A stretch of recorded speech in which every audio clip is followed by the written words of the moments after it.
Dobrodošle drage trudnice i one koje će to tek biti. Nalazimo se u klubu trudnica Beba Eva u Splitu na adresi Karamanova 1. Ja sam Bosiljka Bulović, osnivateljica ovog kluba trudnica. U struci sam preko 50 godina, a ovaj klub trudnica postoji 20 godina i neprekidno radi.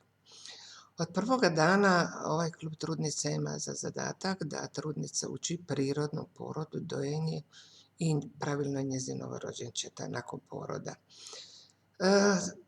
Danas bi bila tema kako se trudnoća razvija u majci i koliko faza imamo trudnoće u svakoj trudnici. Prva faza počima sa oplodnjom. Oplodnja se dešava kod svake trudnice, kod svake žene kad se oplodi, oplodnja se vrši u jajovodu. Znači tu jajnik izbaci jajnu stanicu i milijuni spermatozoida putuju do jajne stanice i tu dođe jedan koji kemijskim procesima bude spojen sa jajnom stanicom i tu u jajovodu dolazi do oplodnje. Nakon toga oplođeno jašce putuje u stijenku maternice koja je bogata, nabubrena je bogata svim hranjivim sastojcima i tu se ukopa to oplođeno jašce i počima dioba i tako dolazi do razvoja novog ploda. Taj novi plod koji se stvara iz nama nepoznatih razloga, milijuni i milijuni se stanica svake sekunde spajaju u jedinstveno neponovljivo biće i to malo oplođeno jašce koje se množi stoji na jednom mjestu kao jedna biljčica. Zato zovu da je početak te trudnoće prvih 12 tjedana beba na jednom mjestu i ponavljam, iz nama nepoznatih razloga milijuni stanica ulaze i stvaraju se u jedno novo biće. Znači, prvi 12 tjedana mala beba je kao biljčica. Veličine je izgleda ovako.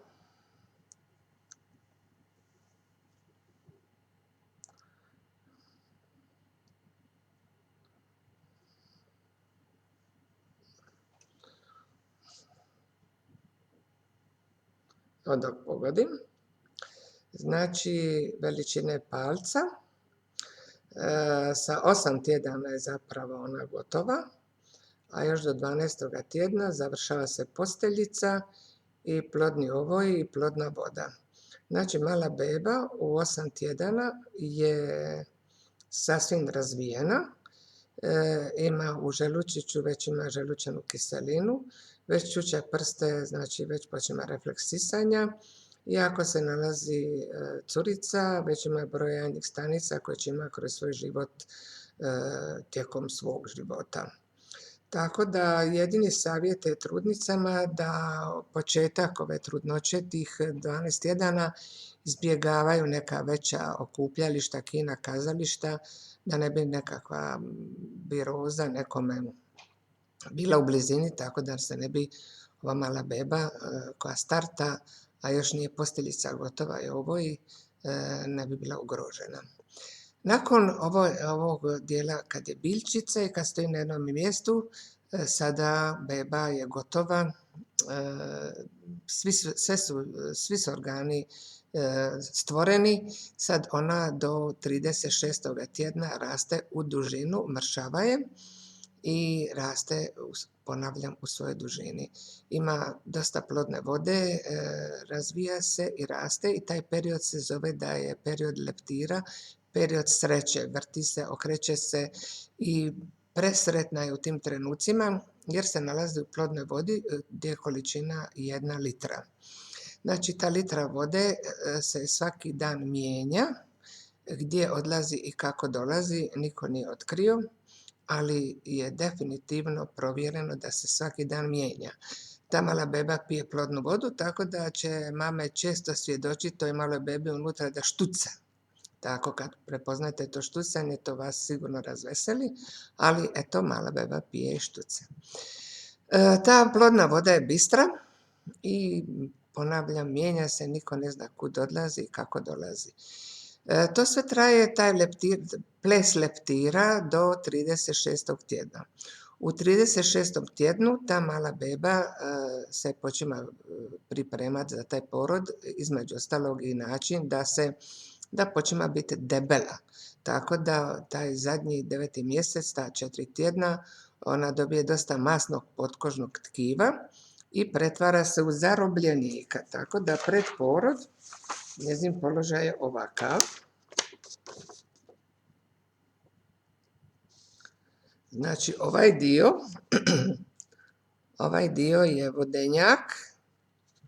vodenjak koji se nalazi ispred male bebe, glavica je dole i to je položaj koji se već u 7. mjesecu mora beba da se namjesti sa glavom prema dole već početkom 7. mjeseca i u tom položaju ona radi pripreme za porod. Tako da u tom zadnjem mjesecu trudnoće ona dobija dosta masnog potkožnog tkiva i postane debela. Debela je negdje oko 3,5 kila i dužine oko 50 cm, neki više, neki manje, ali uglavnom tako. I tako čeka taj dan poroda. Porod počima i sa strane male bebe, jer iz nam opet nepoznatih razloga ta posteljica ne može da više hrani tu malu bebu i mala beba kreće na put vani da se nahrani, gdje čekaju spremne mamine dojke za dojenje. Tako da, evo, za danas toliko. Jedan mali rezime. Znači, ima najprije biljčicu, ona je kao mala biljčica, na jednom mjestu do 12. tjedna se stvori novo biće, posteljica, plodni ovoj, voda i tu beba je zatvorena i zaštićena sa ovojima i sa vodom. Nakon toga imamo period kad je beba sretna, skakuće, vrti se, presretna je, to je doba leptira, gdje se zna desiti negdje do 20% situacija da se ta pupčana vrpca omota bebi oko vrata ili oko nekog drugog dijela tijela i onda može da nastupi nešto drugo u porodu, onda ne može da se napravi prirodan porod, nego mora da se porod završi na drugi način, ali o tom u nekom drugom videu.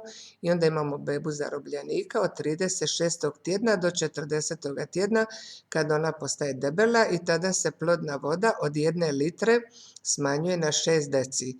Tako da ukoliko vas vaš ginekolog upozori da nemate dosta plodne vode, nemojte se uznemiravati, jer sad vaš trbuh ima određeni volumen i ne može da se širi više nego što može. Kako se beba širi jer se deblja, tako se smanjuje plodna voda da ima više prostora ta mala beba.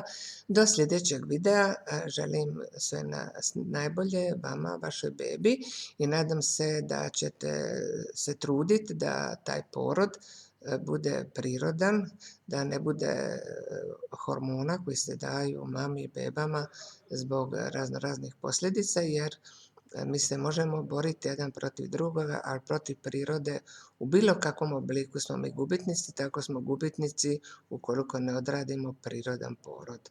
Do skorog viđenja ili u klubu ili na video uratku i želim sve najbolje, poljubac maloj bebici.